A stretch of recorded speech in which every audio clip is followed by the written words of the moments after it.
Good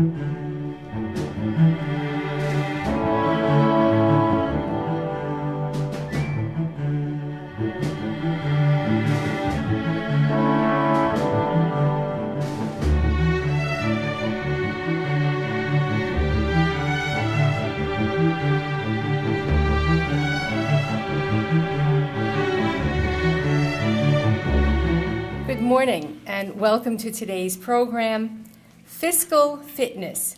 What's the regimen for FY14? My name is Roberta Schaefer and I'm the president of the Research Bureau, and we would like to express our gratitude to the Worcester Registry of Deeds for hosting today's forum. And to bring greetings is Anthony Vigliotti, who is the Worcester District Register of Deeds. Anthony?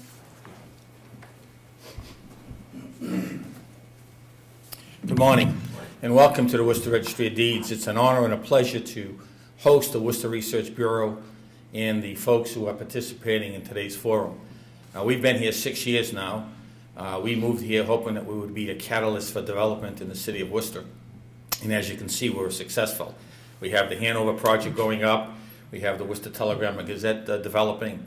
We like to think that we were a big part of that progress that took place here. But nevertheless, I want to thank you for coming this morning. I want to thank the Worcester Research Bureau for allowing us to host. Enjoy the forum. I'm sure it will be very productive. Thank you. Have a great day. Thank you very much, Anthony. And I don't know whether we can get a picture of this, but behind us is a wonderful mural that I believe you folks had painted here. Of the old courthouse, and I think that's the, is it the First Unitarian Church? And the days of the trolley cars and horses and buggies, and it's a wonderful mural to be looking at. And if anybody out there who's watching this now has never been here, it's would be a marvelous opportunity to come and see this mural. Looks like a relic of the WPA period, but it's not. It's very recent. Is that correct? It was an artist from Rhode Island who did it for us. Okay, so today, let me come back to the subject at hand. Today's program is part of the Research Bureau's Francis Harrington Forums on Municipal Government. And along with all of our 2013 events, is sponsored by Commerce Bank, and they will once again be the presenting sponsor of our annual meeting. And I want to thank Brian Thompson and his whole team, many of them who are here today. And in addition to Commerce Bank, today's forum is sponsored by Fallon Community Health Plan. Fallon has been a supporter of the Research Bureau since our inception, and we really appreciate Fallon's continued support. We want to thank Pat Hughes and many of his team who are here today. I hope there's somebody back at the office manning the fort. The Research Bureau also wishes to express its appreciation to the Telegram and Gazette for advertising today's event. Please be sure to visit our website, www.wrrb.org, where you can read and download all our Research Bureau reports and find out about our upcoming events. We want to thank Penta Communications for arranging for videos of our forums to be seen through a link on our website. Because balancing our budgets is such an interesting topic, the Research Bureau will present part 2 of this discussion this afternoon at Assumption College at 4 p.m. The event then is titled Meeting the Bottom Line: How do public and private sector budgeting differ? And for those of you who would like to come to part 2, it's in the Maison Française at Assumption, and it's being co-sponsored with the college's MBA program. This is part of the Research Bureau's collaborative effort with the college. One other announcement to save the date: the Research Bureau's 28th annual meeting will take place at 4:30 p.m. at the DCU Center on June 5th. And our featured speaker is Harvard economist Edward Glaser. And some of you may have heard him before, and he's just a terrific speaker and urban economist, and we hope that you will all come. Let me turn to today's program and introduce our moderator, John Spillane. John is a partner in the Worcester and Hyannis law firm of Spillane and Spillane. The firm provides government relations and strategic planning services in the areas of insurance, education, and healthcare, as well as a general practice of law serving families and small businesses. John is a former president of the Mohegan Council of Boy Scouts of America, a former president of the Worcester Young Businessmen's Association, and a former president of the Worcester Economic Club. He's currently a member of the Board of Trustees of Anna Maria College and a director of Spencer Bank, where he also serves as general counsel. And last, but of course by no means least, John is a member of the Research Bureau's Executive Committee. John?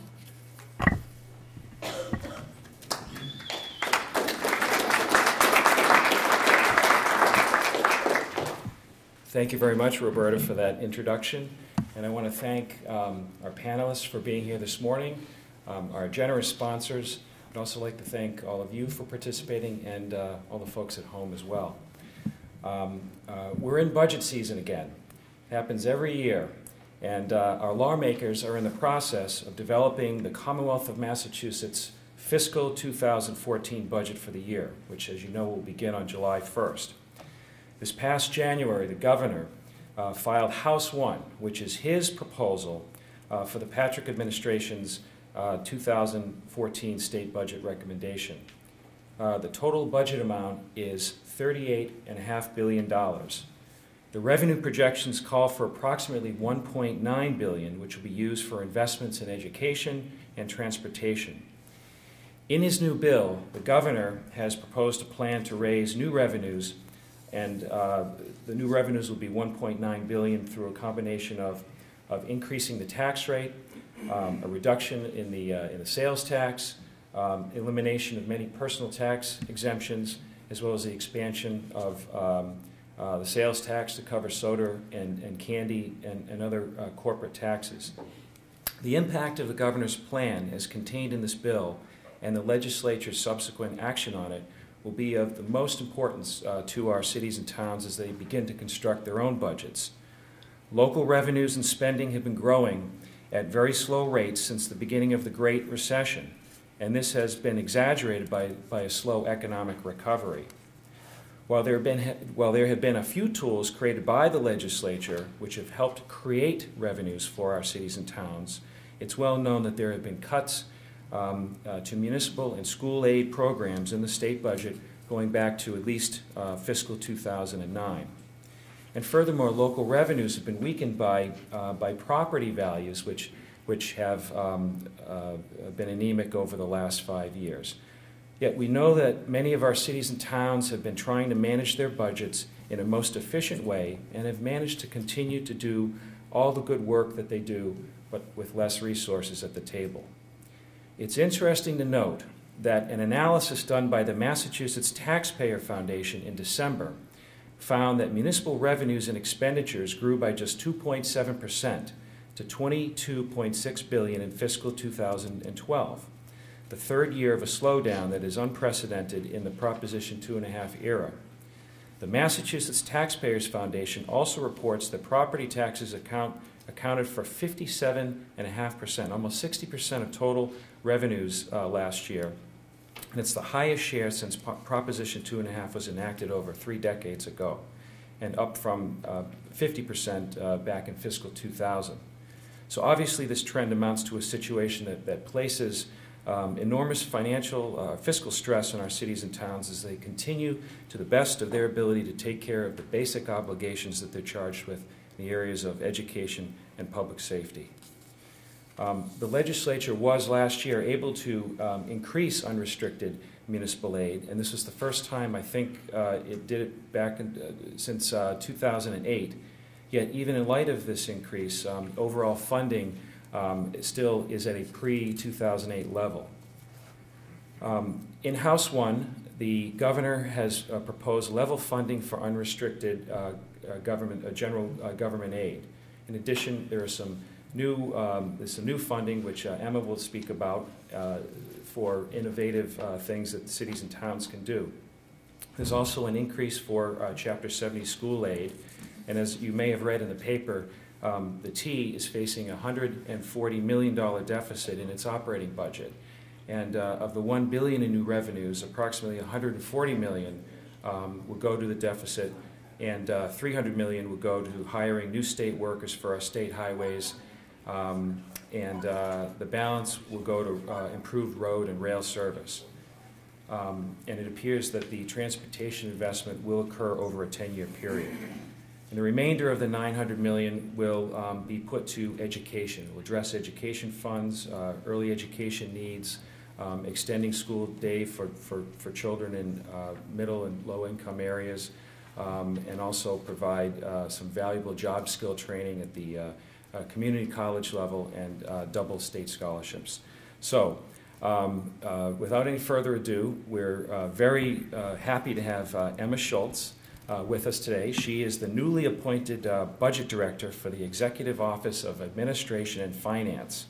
Emma was previously Assistant Budget Director of Administration and Finance, and I think previously she held positions as a Budget Analyst and Fiscal Policy Manager for the Senate Committee on Ways and Means.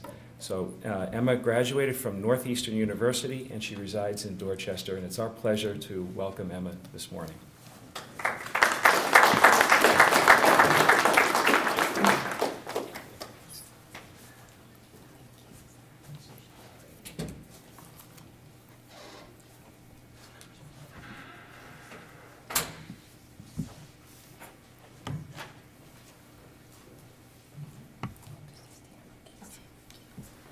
Good morning. I'd like to thank the Research Bureau for inviting me to speak this morning on behalf of myself and Secretary Glenn Shore, the new Secretary for Administration and Finance. I'm going to walk through a brief PowerPoint presentation about the Governor's FY14 budget proposal, which will highlight the Governor's Choose Growth investments as well as the tax proposals that the Governor has initiated to support those new investments. So as you all know, the last several years have been a difficult time for the state and cities and towns to manage through the fiscal crisis. The Patrick Murray administration has managed, in collaboration with the legislature, to maintain balanced budgets, in part by having to cut almost $11 billion in the last 4 years. We have implemented an unparalleled set of reforms, pension reform legislation, transportation reform, municipal health reform, which have helped the state and municipalities to manage through significant downturns in tax revenue. And through all of that, we've led the Commonwealth to achieve the highest credit rating and maintained a very healthy balance in the state's rainy day fund, which has really helped us weather the storm. We are recovering. The Governor, in his FY14 budget, has used $838 million in baseline tax revenue growth to support new costs in FY14. However, tax revenue growth is not at the robust level that we would want it to be in order to support the level of investment that the Governor has identified as necessary, and in order to pay for some of the cost drivers that the state has experienced. There's more to do. There are investments that the Governor has identified, such as rectifying chronic underinvestment in transportation and closing pervasive achievement gaps in our schools. We can't rely on the rainy day fund and baseline tax revenue growth to support those, and because of that, the Governor has proposed a tax revenue proposal in order to help achieve some of these new initiatives. During the last several years, we've maintained a fiscally responsible budget, and the FY14 budget continues that record of strong fiscal management. It's a structurally balanced budget, and it's consistent with fiscal policies that the Executive Office of Administration has published on debt affordability and long-term budget sustainability. And we also use fewer one-time resources than in FY13, which is very important from a good budget perspective. We protect the rainy day fund, as I mentioned. The balance will be maintained over $1 billion in FY14. And we responsibly and honestly finance long-term needs in education, transportation, and innovation by creating a fairer and simpler tax code, which is another major principle of the Governor's proposal. The FY14 budget totals $34.825 billion, which is a 6.9% increase from last year, FY13. That is about only 4.9% when you exclude the new investments in education, transportation, and innovation, which compares to average state spending over the course of the recession of about 2.9% increase year over year. Before the recession, our growth was about 6.1%. So as you can see, the total spending, even with investments, is in line with the average growth preceding the recession. The largest cost drivers for state government continue to be limited to a number of areas like subsidized health insurance, as well as employee insurance, debt service, pensions, and constitutionally mandated Chapter 70 spending. If you adjust for all of those, the remaining budget sees modest increases of about 2.9% from FY13, which is largely due to collective bargaining and something called Chapter 257, which is increased rates for human service providers, which was passed in 2008. Most of the accounts that we're talking about in the budget will continue to operate at service levels that are below those experienced in FY08 prior to the recession, even with those increases. The governor's budget addresses critical needs in education, which can be identified as both relating to proficiency for third graders, addressing early education wait lists for over 40,000 children, addressing dropout rates, and addressing financial aid gaps in capacity for our state's higher education institutions. In order to address these items, the governor has identified $550 million in new funding for education, which will reach over $1 billion over the next 4 years to close pervasive achievement gaps. And that will include, as I mentioned, access to high-quality early education, fully funding Chapter 70, which is a $226 million increase over FY13, and making higher education more affordable for children and students. In addition to the needs in education, the governor's budget addresses some critical needs in transportation.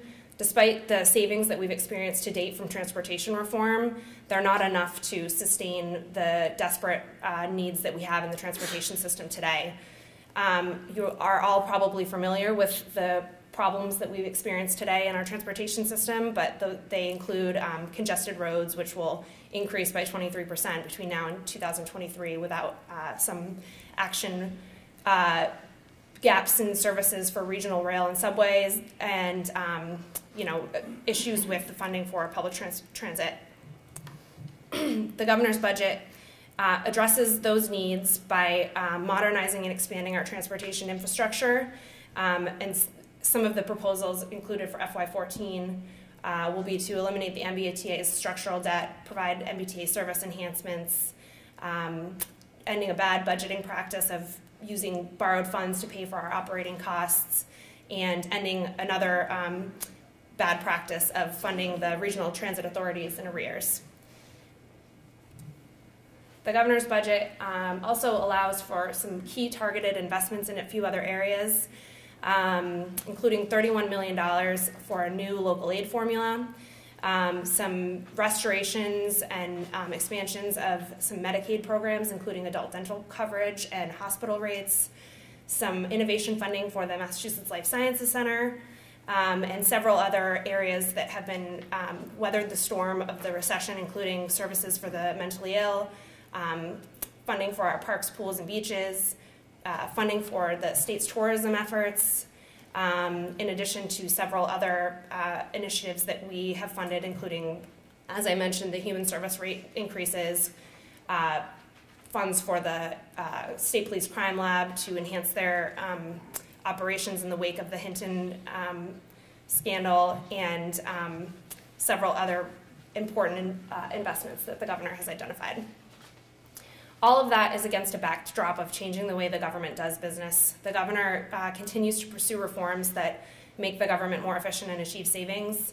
Several reforms that were filed either with the budget or around the time of the budget will help us to continue to do that, including reforming our retiree health benefit system, which will save $20 billion over 30 years for the Commonwealth and municipalities, implementing electronic tolling on roads and bridges, reducing energy consumption through our Accelerated Energy Program, which targets 700 state sites and creates jobs, and consolidating 240 local housing authorities into 6 regional housing authorities, which will save over $10 million a year when implemented. In addition, there are many other smaller reforms identified in the governor's budget or filed as part of the rollout of the governor's budget. Expansions of family access centers, as I mentioned, the new local aid funding formula, new oversight responsibilities at the state's pharmacy board, and a new funding formula for community colleges, as well as a change in the fair share assessment and several other important reforms. As you know, the governor's budget includes roughly $1.1 billion in new tax revenue related to the governor's tax proposal. There are several other revenue sources that the governor has used to balance his budget, including, as I mentioned, $838 million in baseline tax revenue growth. We also have the benefit of $83 million in new gaming revenues for the first time in FY14. And there are several other initiatives such as modernizing the bottle bill, receiving $26 million from Amazon's agreement to pay sales tax to the state of Massachusetts, and $2.6 million for the expansion of the hotel tax to rental units, which is a benefit to both the state and municipalities. In order to sustainably invest in education, transportation, and innovation, the governor has proposed new revenue.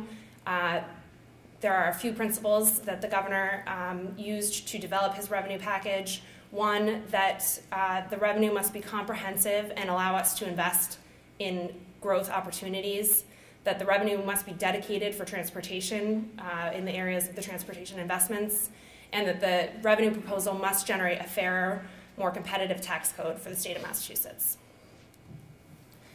This slide just shows some detail about what the governor's tax reform proposal looks like once fully implemented, when it will generate $1.9 billion in new tax revenue. That will not occur until FY15 because of the timing of the income tax change. But as you can see, the governor's tax proposal is largely generated through an increase to the personal income tax from 5.25% to 6.25%. The reduction of the sales tax from 6.25% to 4.5% is largely offset by other tax increases, and increasing the personal exemption by 2 times is almost totally offset by eliminating the tax expenditures. So those things are sort of hand in hand in terms of their fiscal impact. There are a few public health measures that the governor has typically supported that are also included this year, which include increasing the cigarette and smokeless tobacco taxes and repealing the sales tax exemption for candy and soda, as well as a few corporate tax changes that we have proposed, the largest of which is actually a benefit to businesses, which is the reduction of the sales tax, because businesses pay sales tax as well. This slide just indicates what the impact of the governor's tax reforms are on people. The calculations on this slide are used with using all of the information from the previous slide, including the tax expenditure effects where known. And you can see that for families making under $60,000 a year, the governor's proposal is largely neutral to their tax burden. And for families making under $37,000 a year, they will actually pay less under the governor's proposal. The impact on most filers in the top 5%, or those making more than $200,000, will be less than 1% of their income.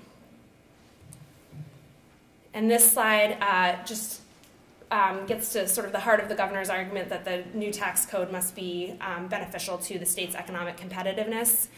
You can see Massachusetts is both of the orange lines on the slide. The U.S. average is the red line, and the green are our comparison states, so either neighbor states or states that we typically compete with. And the line to the right is where we are currently, and the line to the left is where we would move to under the governor's new plan. So still right in the middle of the pack, especially when compared to some of our typical neighbor states that we often compare ourselves to, like New York and New Jersey. The corporate excise tax will remain unchanged under the governor's proposal, and as I mentioned, the sales tax reduction benefits businesses as well as individuals. So that's my presentation, and I look forward to any questions that you have at the end.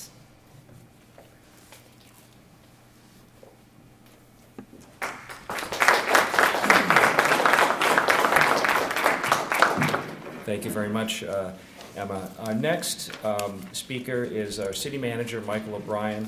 You all know Michael O'Brien. He was appointed city manager in 2004. Before that, he worked for the city of Worcester. He began his service in 1994, serving as the Commissioner of Parks, Recreation, and Cemeteries. His accomplishments are many, and I won't go into them all here, but suffice it to say that Michael O'Brien has been a very effective city manager. All of the things that you see in the city that are happening now, all the good things, the development projects, the economic impact projects, have Michael O'Brien's fingerprints on them. He is a great leader of the city, and somebody that I know many in the business community respect and admire. And without any further ado, actually, I do want to say one thing before I introduce the city manager. Something you should know is that he has served as the Grand Marshal of the St. Patrick's Day Parade. So, in case you didn't see the St. Patrick's Day Parade this last Sunday, our distinguished city manager was the Grand Marshal, and I will say did a great job. So, Michael O'Brien.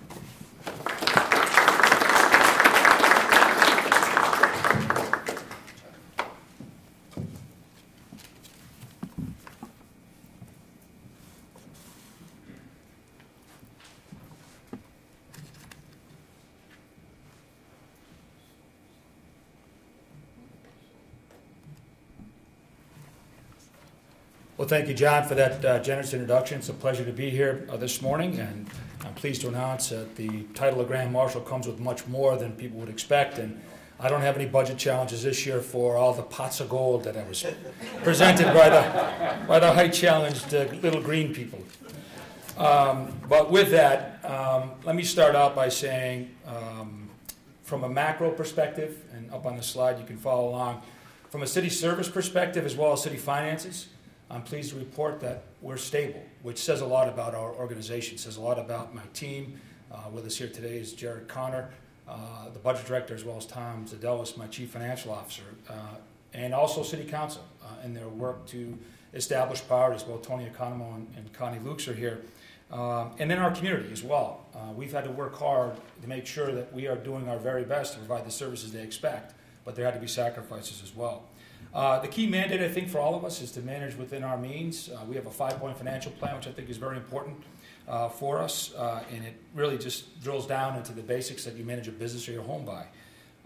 But it's about sustainability, and that means the decisions we make today, we got to be able to afford tomorrow, and that's not always easy in government because of pressures of special interests and others.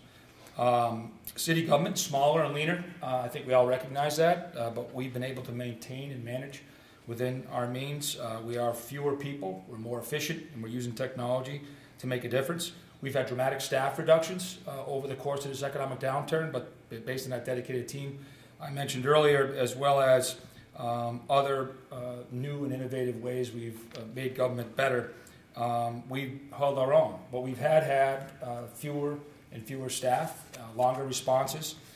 Just to give you some specifics, we're down about 68 police officers, about the same in the fire department. DPW is down hundreds of people.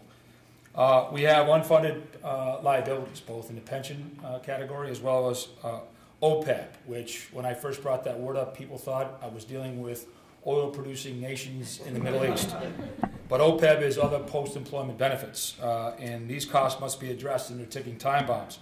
And we have to build reserves, and we have to be at that reserve mark at least 5%. And those are for rainy days. And the reality is people are looking at those accounts right now as if it's raining. And clearly it's not. Those are for absolute emergencies for our community. When I came on board, we had about 0.5% in reserves, and we're now nearing that 5% mark. And we built that up over the worst economy since the Great Depression. So when you look at expenditure outlooks, you look at the drivers, they're very similar to the Commonwealth. Employee retiree health care costs are expected to grow somewhere between 8 and 10%, but I'm pleased to announce this morning that Pat Hughes, a great friend, has decided to eat that 8 to 10%. So we're actually going to maintain a baseline there for costs year to year. But that range of cost increase to Worcester Public Schools in the city, it's a split 60-40. Schools is about 60% of that cost. City side is about 40% of that cost. For fiscal year 14, again, is about $8 to $10 million just to address employee retiree health care costs. Our pension assessment, and I'll get into some detail of this later on, is set to increase about $2 million to address dramatic losses that we endured in this Great Recession, and also the fact that we do pay-as-you-go on our pension system. OPEB policy, again, to Council's credit, adopting as part of the 5-point financial plan, but this is about addressing the long-term liabilities. Council's come forward with one clear priority for the fiscal year 14. That's a class of 25 police recruits to bring those numbers back up. I said we're down about 68 officers. That's a cost of $1.8 million. And I've already initialized that process to bring those 25 officers on board. One of the consistent conversations in our community is about education funding, net school spending, and non-school spending. Again, the cost drivers of the Worcester Public Schools budget, I'll get into some detail, and then the year-to-year growth. This is a conversation that's going to take place during the budget for this year. And even with that, it comes down to priorities. Where is those dollars going to come from? So there's 45 days to go before we launch our budget recommendation to Council. We've got a gap right now of $5.8 million. We're working hard to close. That includes a police class. And that's the 5-point financial plan and great work that I mentioned, that we're that close. We've had budget years in just the recent past that we've had a gap of over $30 million at this point in time. When we look at revenues, again, for fiscal year 14, the city side local receipts, minor positives in those categories, first time in years, and I can tell you I wept quietly by myself in a world of motor vehicle excise and construction permits. Again, we're limited on growth year to year. Property taxes 2.5% plus new construction growth. State aid to cities and towns, that's a big question at this juncture. The governor's 14 budget, as was presented, does have an increase to the city for unrestricted local aid at $1.35 million, about 5% of what's been cut since the downturn in the economy. The new revenues to the city are predicated on the governor's tax revenue package, which I think at this point in time is a question mark where the legislature is on that. And right now we're budgeting what was level funding from last year, which is about $38 million in unrestricted local aid. When you look at the state's funding to the city, you can see there's a real emphasis on education. You go to fiscal year 08 actuals, about $175 million for Chapter 70, and then charter school reimbursements, about netting out about $180 million. Fiscal year 14 budget, those two categories equal about $228 million. So when you look at all in, it's about a 27% increase over that period of time. Now you look at unrestricted local aid, that's funding to the city, and you see a dramatic decrease over that same time period with all categories. We're down about $20 million to the city on an annual basis for funding for city-side services. So when you look at that in totality, we're down about 34% in state funding since fiscal 08, and we've had to absorb that. And obviously deal with the adaptations I presented earlier. Despite those cuts, and this is a tribute to the team, we never closed any city offices. We never modified any city offices, access to the public at all. And I know that there's some question marks there because our White House at the federal level decided to close access to the public, but we remained open at all times. State priority in education, you can see this, and this is a great tribute to the governor and others that were involved in education funding. When you look at that period of time between fiscal 07 and fiscal 14, you can see that growth now to approximately $225 million, at least what's presented in the governor's budget for fiscal year 14. This just shows you the quick slide of where we've endured for unrestricted state aid for city municipal services. Our city contribution to the Worcester Public Schools continues to be a hot topic in our community. And I will tell you this, and I mean this sincerely, that I understand that our public schools are a center point in progress for our community, our quality of life for all of our residents, and obviously an economic development driver for us. But we have to go to that macro view of sustainability. Again, I say it sincerely, that the love, care, and consideration for everybody involved for our public schools guides our decision making. But we have to recognize there's a limit to what we can and cannot fund. State calculates foundation budget through education funding for total foundation budget for the public schools for 14's about $316 million. Again, the state calculates what was our required contribution to the public schools, and it's going to be about $92 million in fiscal 14. The state funds the gap between what they consider the foundation and the city's contribution, and that's called Chapter 70, and that's scheduled to be, as I said, about $223 million for 14. Since 08, the city's contribution has gone from $80 million plus or minus to $92 million. So over that period of time, in the worst recession since the Great Depression, cities' contributions increased 15%, And over that period of time, we've cut every single city department. The city's contribution comes along with other city revenues, tax levy budget, including a percentage of city-side overhead amounts. That's staff time that's spent on helping manage the school's overall operations, treasury, auditing, and purchasing. In addition, Worcester Public Schools, we give additional funding for cost increases that the state does not recognize as education expenditures, so leases of space, crossing guards, and one in particular, student transportation. Per the city's auditor, after much controversy, he reviewed where we're at kind of year to date on the state's education formulas, and we are about $10.6 million above the required minimums to provide to the public schools. And adding to that would be about $5.9 million in city staff expenses to support Worcester Public Schools. So a total of about $16.5 million as a city contribution above minimum for the state. Now, on non-educational scopes, some categories obviously are not recognized by the state as educational expenditures. I've talked about those categories. So when you put all those calculations together, we're still about $890,000 below the state's formula of net school spending. The superintendent and school committee determines how that $16.5 million is spent, and whether it be in the classroom or in non-classroom expenses. We just provide a lump sum budgetarily, and they decide where those categories ultimately come together. Most of Worcester Public Schools' costs are mandates and directed expenditures. This is one category I think that requires a conversation as a community. This just talks about transportation costs. This is considered a non-school classroom spending category. The spending area, this area for transportation, has increased by 20% from fiscal year 11 to what we project for fiscal year 14. And when you look at that, it's up over about 60% over the entire period from fiscal year 02 to fiscal year 11. It's unsustainable. The reality is that these increases in non-classroom spending are taking away from our ability to fund in the classroom. So the question really has to come down as an entire community is what kind of reforms are we going to bring to bear, much like we've done with every other category of government, in order to rein in these costs and shift them over to the classroom. This is perspective. Again, there's lots of conversations about cities' funding to public schools, but when you look at the foundation budget as established by the state, and you look at what our spending is as a city, what we contribute, we are, of our urban partners, our urban centers, our gateway cities, we are the highest at $3,431,000 per pupil of spending. So it does put us in perspective as urban centers and our contribution as part of our tax levy commitment to education. This just gives you an idea. Again, we just talked about transportation and the challenges we faced as those costs continue to increase, removing those dollars from the classroom.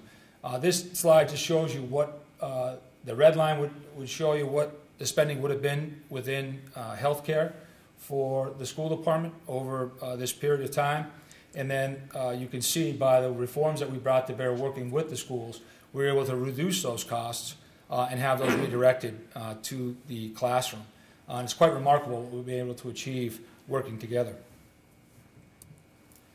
The budget balance, education and public priorities. Education since fiscal year 08 and the foundation budget has grown from $252 million to $298 million in fiscal 13. That's an 18% increase over that period, and is headed to $315 million in fiscal year 14. I just talk about that timeline and the percent increases in what is sustainable when you look at the broader economy.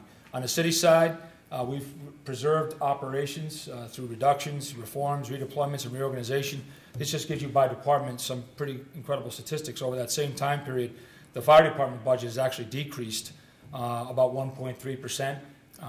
And the reality is that the Department of Public Works budget is only a 2% increase over that time period. It says a lot about controlling costs and lining our costs up with gross national product, inflation, and other realities. When it comes to the city and the Worcester Public Schools, whether it be the council, whether it be my administration or the community, the desire to give them additional dollars to improve the classroom is ever present. But we also have the balance of what we need on the city side. And we know and understand our public priorities, but sustainability has to be part of it, and we have to address our unfunded liabilities. OPEB, again, other post-employment benefits. We've just adopted a policy to distribute the council to begin to make forward deposits on that and create a trust fund. We've got a scheduled deposit, the first major deposit to that, a $5 million scheduled for this fiscal year 14. It's factored in my budget deficit that I presented to you. $1.7 million from the city, $3.3 million from Worcester Public Schools. Just to give you some perspective, it should be a $20 million deposit in fiscal year 14 to start to pre-fund $656 million worth of unfunded liability within retiree health care. We look forward to some state changes to that, which will help us reduce that overall liability. But in less than 5 years, reality is going to hit that there'll be more retirees than active employees. And as we do pay-as-you-go, we'll slowly consume more and more of our operational dollars. And without forward funding of OPEB, we'll be cutting city services to fund retiree health care.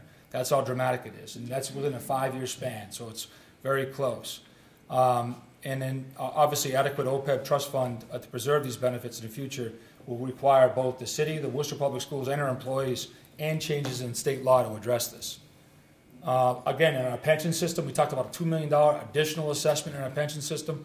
We're 67% funded in our pension system now, and as we do pay-as-you-go, more and more dollars will come out of our operating budgets to be able to keep us at pace with the drawdowns on the pension system, particularly with the cool down in the market that took place as a result of the economy. And I'm being beat by John's phone because I'm over time. Dan Morgado has kindly yielded some of his time. Thank you, Dan. On the snow removal, this just talks about a reality that people can see and touch. On our snow budget, when I came on board, we were budgeting just a little over $1 million in snow removal. We're now well about $3.5 million. We had some additional cash that was available in November, working with the council. We put that extra cash aside, another $1 million we put aside for the unknown and the unforeseen. The pressure was on to put that money to Worcester Public Schools. But we said, look, at the unknowns are what will this winter bring. So we really have a total budget this year of $4.5 million for snow. But it just shows you that proper planning, thoughtful work, and engagement in the community, you can start to adequately budget for real expenses for you. And that's, again, we've got about $5.2 million roughly of snow removal costs. We've got $4.5 million set aside, and I think they're predicting snow for this weekend, so more to come. So again, you can see that even with reforms, we've got some challenges. I talked about healthcare reforms and its continuing impact. We do expect dramatic increases this year, and we're working hard to see how we can rein those in with our healthcare providers. I will give kudos to Fallon. Last year, we developed the City Advantage Plan, which really was designed specifically for our city employees and retirees, and dramatically reined in our costs through local providers like UMass and others, reducing their costs to the city. So thank you to Pat and his team. Great job. And then finally, to close, so risk management, obviously no time for rest for next year. Uncertainty in state aid, we have no idea where that's going to land, both in unrestricted and Chapter 70. Sequestration, we got $700,000 worth of cuts that will have to materialize between now and June 30th to our block grant programs for low and moderate citizens, low and moderate income citizens. $1.6 million expected for cuts to Worcester Public Schools. All of our city collective bargaining agreements are up as of June 30th, 2013. I have factored what would be moderate wage increases for fiscal year 14 within our budget and our budget presentation, with that $5.8 million to solve within 45 days. That's fairly bold for us. We historically have tried to ignore the fact that there may be wage increases and try to balance our budget.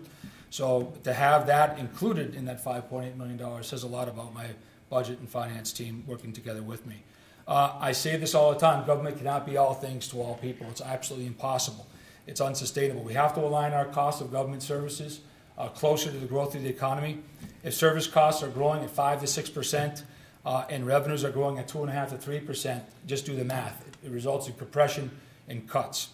And those cuts, if schools are growing at 5 to 6%, then the expected cuts would be on the city side in order to materialize those dollars on the school side. I believe there has to be a statewide conversation in how we share the commonwealth. Urban cities, there was a Federal Reserve Bank study that should be looked at by all. One size does not fit all. When you look at the Commonwealth and its cities, we've got to start having a conversation of the burdens we take on as urban centers for the Commonwealth. Big heart in the city, we're willing to do our fair share, but there has to come along with it those additional dollars to support municipal services. And I'd say this, to the credit of the council, the credit of everybody that works as part of this process. Our 5-point financial plan is alive and well. We live within our means. We make decisions today we can afford tomorrow. We plan for the future. We address realities. And we borrow only what we can afford to pay back. And that's a great tribute to all involved. Thank you. Thanks, Dan, for the time.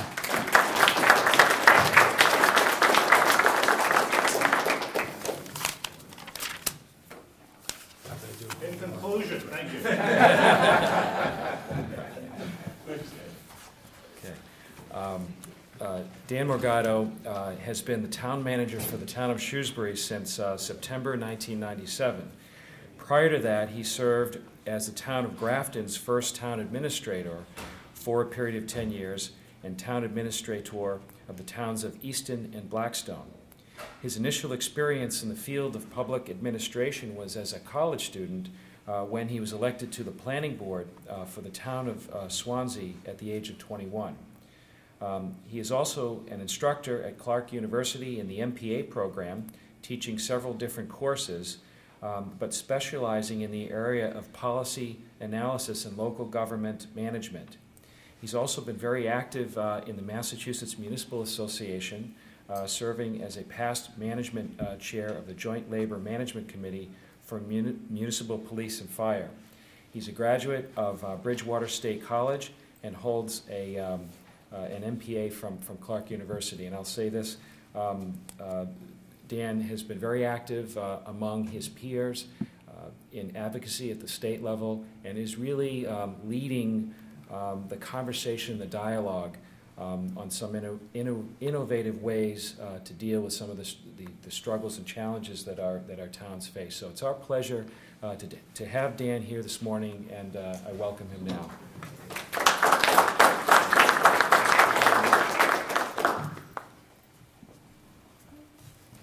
While we're getting started,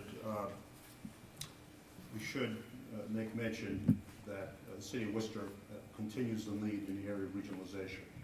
And a project that we've been working on has been the public health. And you didn't have a chance to get to that in your very brief comments. But I think that's very important to demonstrate the importance of the Center City, really to reinforce what you mentioned. Thank you, Dan. Hi, good morning. I'm very pleased to be here, and thank you to the Research Bureau for this opportunity. I'm sort of going to talk a little bit on the micro level, but I really would like to talk more on the macro level, to the extent of what is it we're doing and why are we doing it, and when are we going to stop? So if you just keep that in mind as I go through my presentation.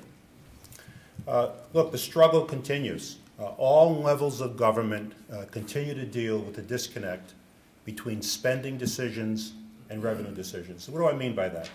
Government's very good about identifying areas to spend money. We're very good at establishing programs, promising benefits, establishing standards, and raising the expectations of our citizens to receive services and programs that they can't get on their own. They look towards government for that service. We're not very good about identifying how we're going to pay for it. So we actually budget with optimism. We're optimistic that the programs that we promise, people aren't going to really ask for those services, that if we have to provide those services, they're not going to cost as much as we might be afraid they might. And the third fallback is always, well, the money will magically appear from some area. And I'm here to tell you this morning that we've sort of gone beyond that. We're to the point now where we've been doing less with more for a number of years. I'm sorry, more with less, I should say, for a number of years. And now I'm afraid I think we're going to start talking about doing less with less, because we've reached the point now where the disconnect between spending and revenue decisions results at deficits at the federal level, underinvestment at the state level, and cannibalization at the local level, where people like myself and the city manager continue to make reductions in non-public safety departments and non-education, and those departments and the need to maintain public and facility infrastructure is being wasted away. Specific to Shrewsbury, our current spending plan is $109.4 million proposed in fiscal 14. compared to last year's $108.2 million. However, we continue to struggle with service demands resulting from a 47% increase in the town's population from 1990 to 2010. And we do it all on an $11.67 flat tax rate. Let me say that again, $11.67 flat tax rate. We're only 13.1% CIP, which means our primary means of funding Shrewsbury is through the real estate tax on residential properties. When I came to Shrewsbury 15 years ago, we had about 4,100 children in our school system. We now have a little over 6,000 children in our school system. The only real revenue growth that we can look towards in these last few years has been the real estate and personal property taxes in the form of 2.5% of levy limit increase and new growth. Local receipts and state aid have not kept pace with the rate of spending. Since we're at our levy limit, budgeting consists of making all possible reductions in non-public safety areas to free up funding to maintain public safety staffing levels and to fund our educational effort. The school department working number is currently $54.3 million in Shrewsbury. Now, that doesn't include custodians, heat, lights, pensions, debt service, and the like. That's just their program funding.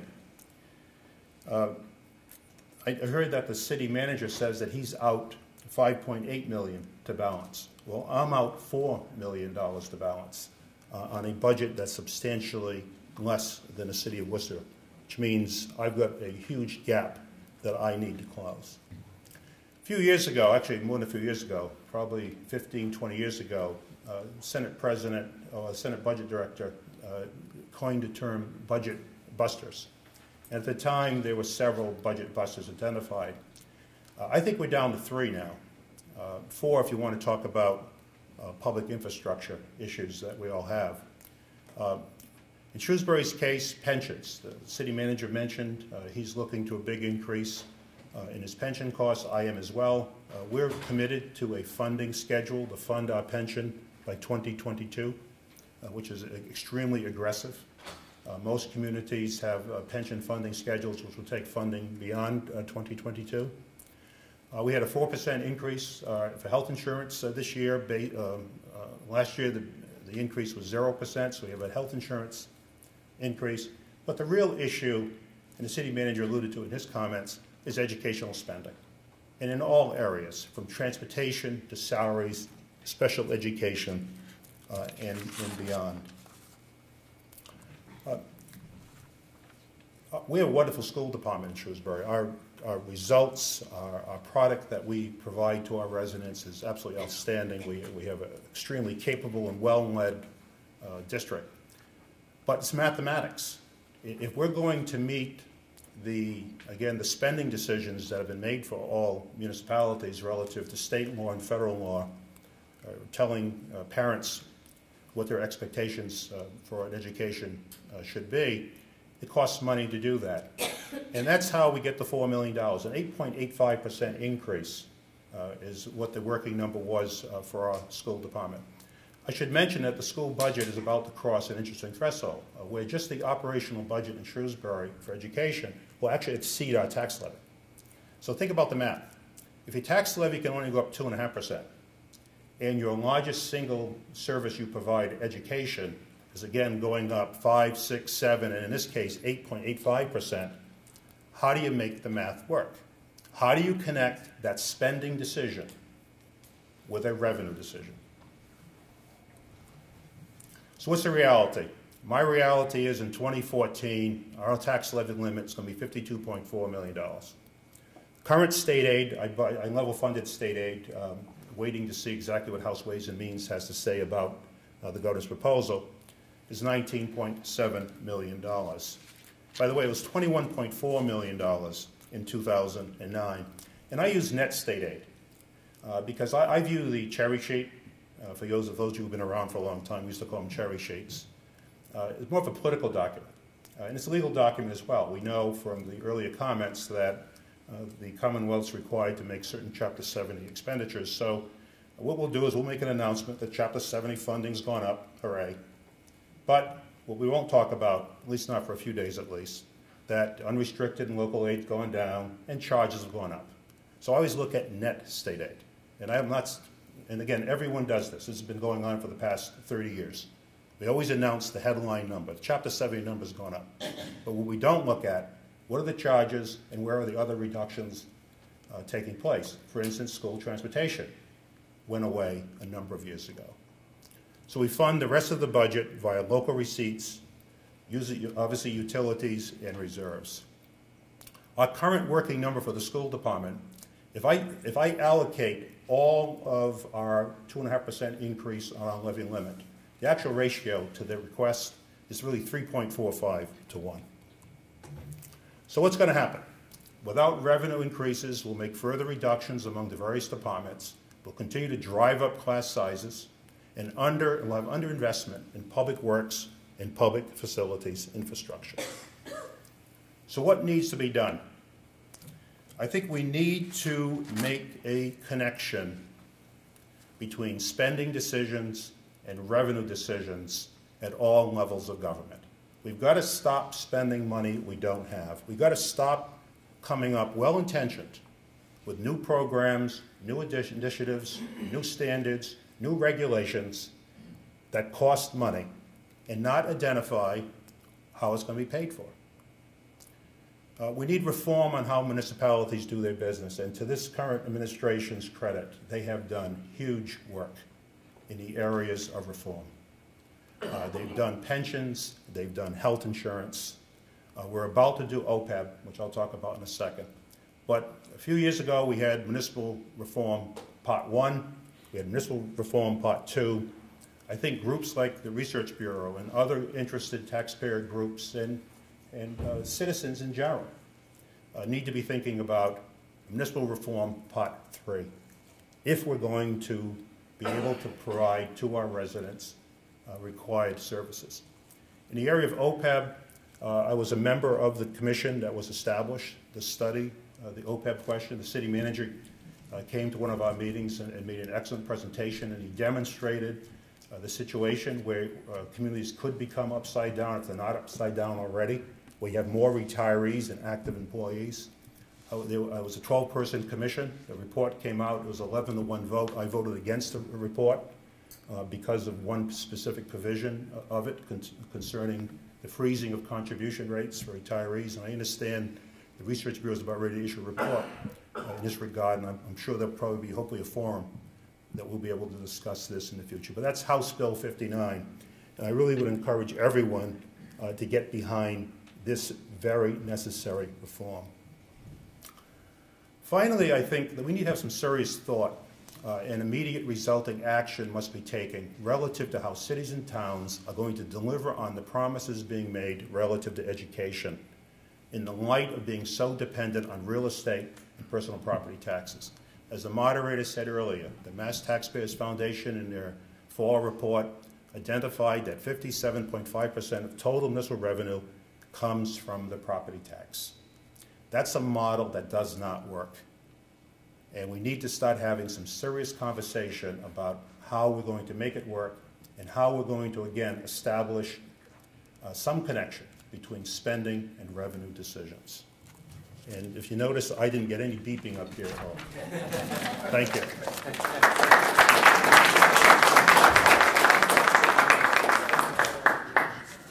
And I'm driving them from the room already.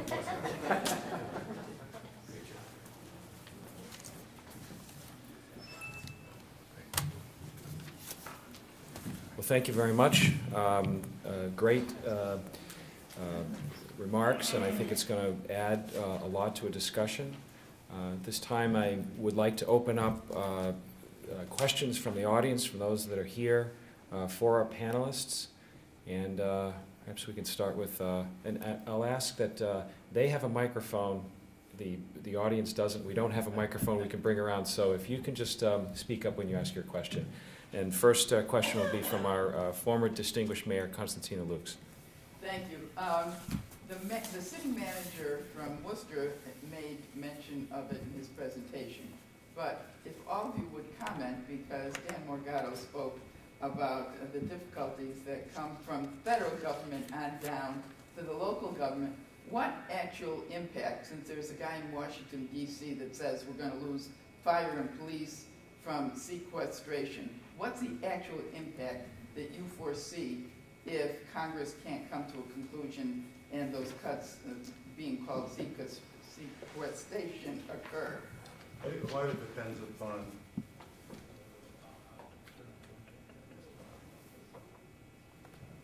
We work together all the time. just like we practice at Lincoln. A lot of it depends upon the community. In Shrewsbury's case, we don't get a lot of federal direct money. We have some educational money that comes in, and that's it. It's a substantial sum, because looking at the numbers, we are $100,000, a huge sum of money.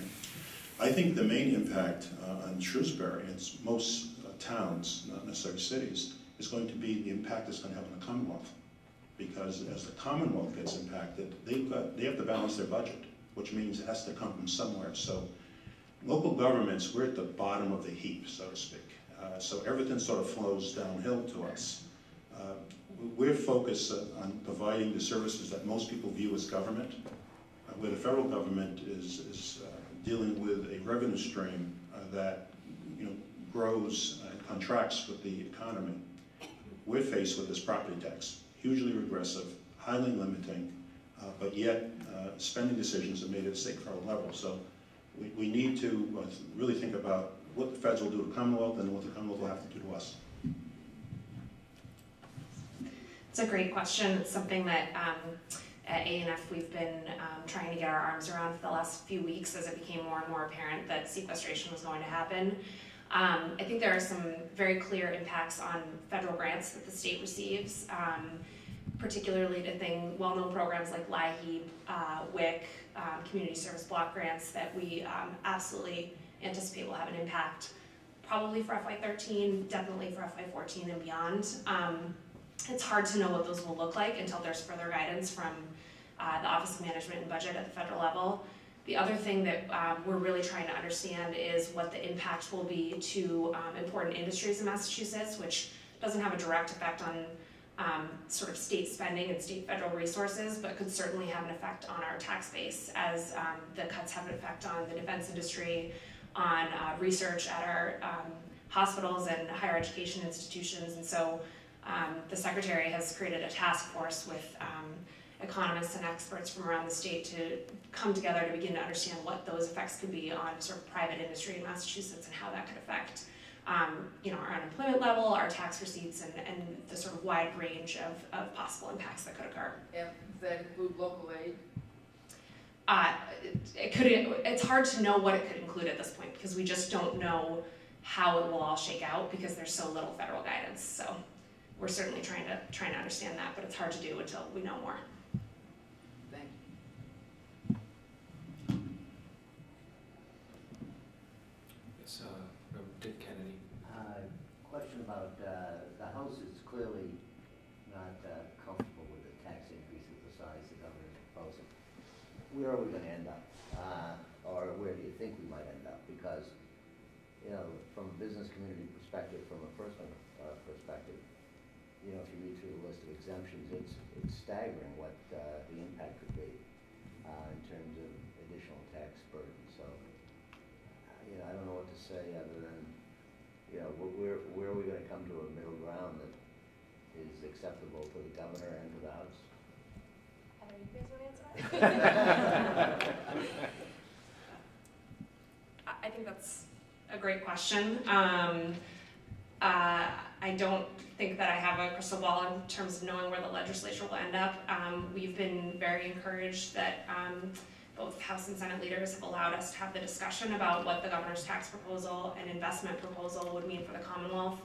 The speaker did make some comments last week about a transportation package. We don't think that means that it's at the exclusion of all other investments, because I think the education investments are compelling and the governor has made a really strong case for them.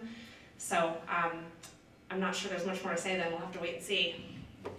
That was a great answer. Let me paraphrase it. Dick, how about those Red Sox?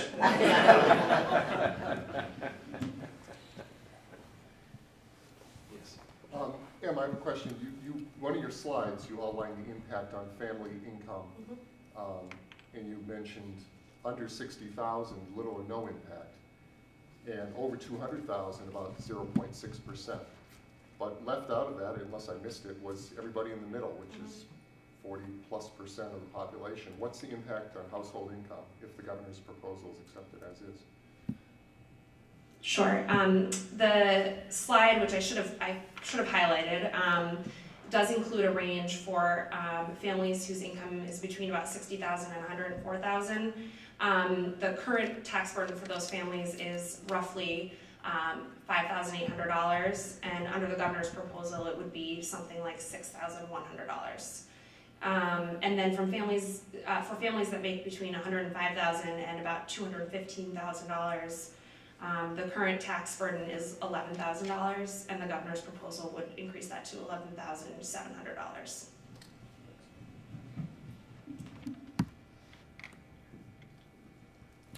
So I query, Dan made the comment about revenues are not keeping up with municipal spending. And I'm wondering if the governor's transportation piece in his budget is going to provide relief for our municipalities going forward and afford our municipalities to direct more education into spending. I'm wondering if we could just have a discussion on that.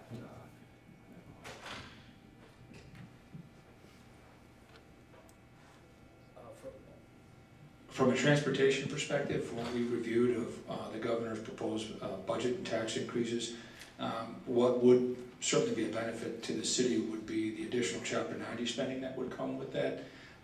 That would allow us to borrow less to maintain some of our major roadways. That's basically reconstruction efforts citywide. And that's where the greatest benefit comes from, is beginning to get that in line with what would be the realities of infrastructure and replacement of infrastructure. From a standpoint of those dollars materializing in some meaningful way to support education, there would not be a direct correlation between that. We would actually just be addressing what was deferred maintenance on hundreds of miles of road due to declines in Chapter 90 through time. And that would allow us to catch up with what is clearly one of our citizens' #1 priorities, which is street and sidewalks. And we certainly look forward if that were to materialize, but there would not be an ability for us to say, take the Chapter 90 dollars that we're currently spending tax levy on and then shift those tax levy dollars to schools. It doesn't have that natural connection. You guys both mentioned that OPEB, all three of you, the OPEB liability, which seems to be staggering, and Dan, you talked about the legislation that you're looking at. Does that do enough to solve the problem? It does enough. I think it's a huge first step, and the Commission should be commended, administration should be commended. A&F was outstanding, along with the other state offices that participated in the process. And we took a program, retiree health insurance, that hadn't really been looked at to this extent forever, as far as my involvement is concerned, and really examined the whole question and looked not only what we're doing here in the Commonwealth, but what private employees are doing in the Commonwealth and what's being done around the country. So the reform package is substantial. Will it be enough? Within the report, it talks about sustainability, and I really would encourage, the report's not that long, I really would encourage everyone to try to take a look at it, because it talks about the fact being that we've got to do a whole lot of things, and one of them is retiree health care, but we've got a whole host of other issues. So we have to look at each of these elements and establish what's a rate of sustainable growth that's sustainable over time. And A&F's done this wonderful job of identifying that in so many areas. So within the legislation is a trigger that if the bill's enacted, that periodically this will be reviewed, and if the sense is that it's going off the track, so to speak, that the Executive Director of GIC will then put forth reforms, although they're not binding, but certainly there'll be significant effort.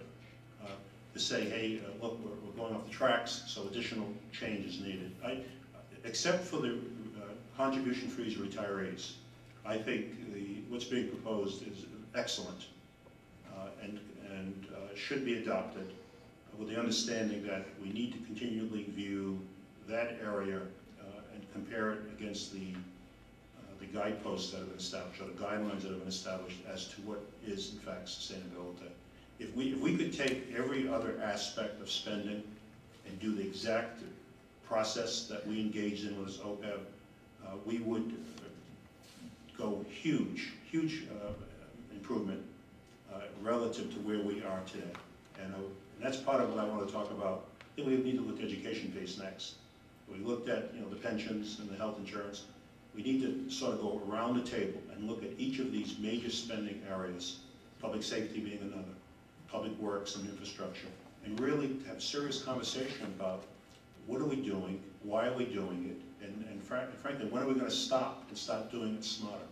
Could you explain the contribution rate freeze? The contribution rate is where the split between the retiree and the employer, it gets modified over time. And there was great concern by both labor and the retirees that we have, many of us have long-time employees that have been retired for decades on very modest pensions, and that if we continue to be aggressive in a contribution shift without their consultation, that we're being punitive, in effect, to them.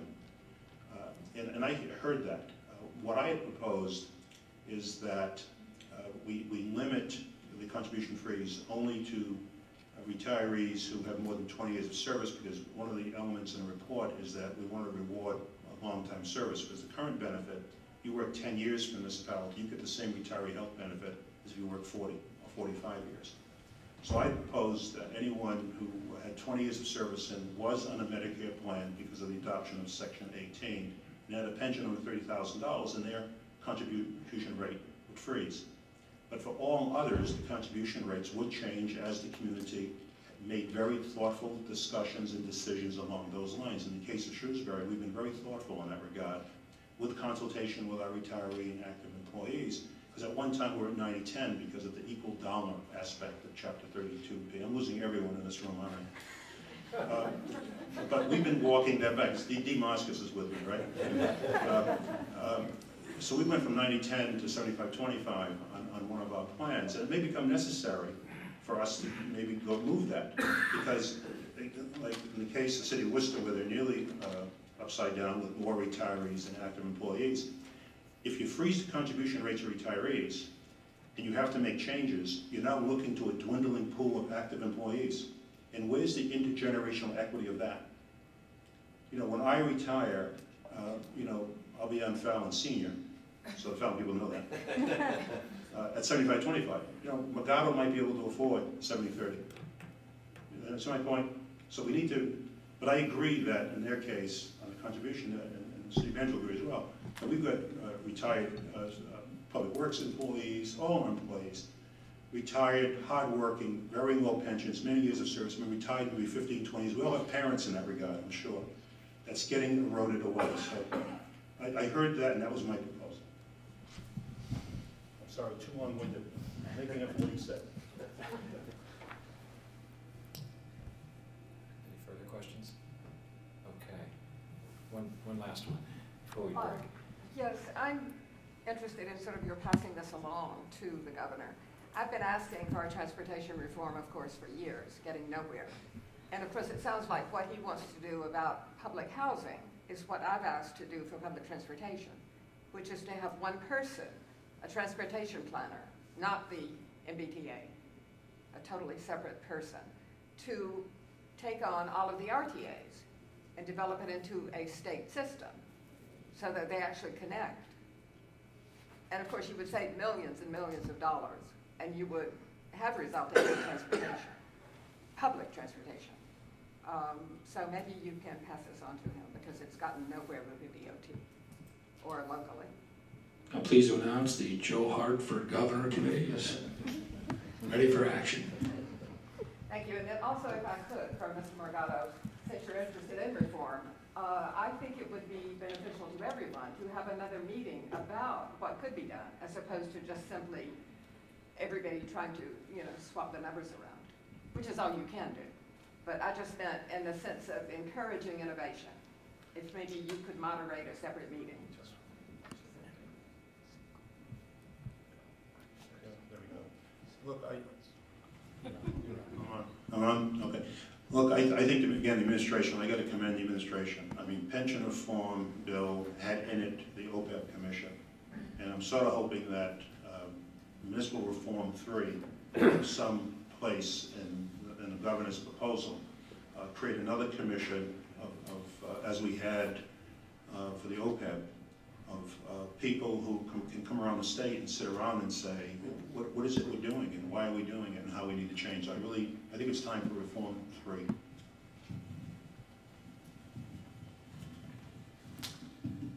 With that, I'd like to thank our panelists, Emma Schultz, Michael O'Brien, and Dan Morgado for their participation this morning. And I want to thank you for coming. I think we've had a great discussion, a lot of thought, and I also want to thank Commerce Bank as well as Fallon Community Health Plan for their generous sponsorship of this series. Hope everybody has a nice day. Take care.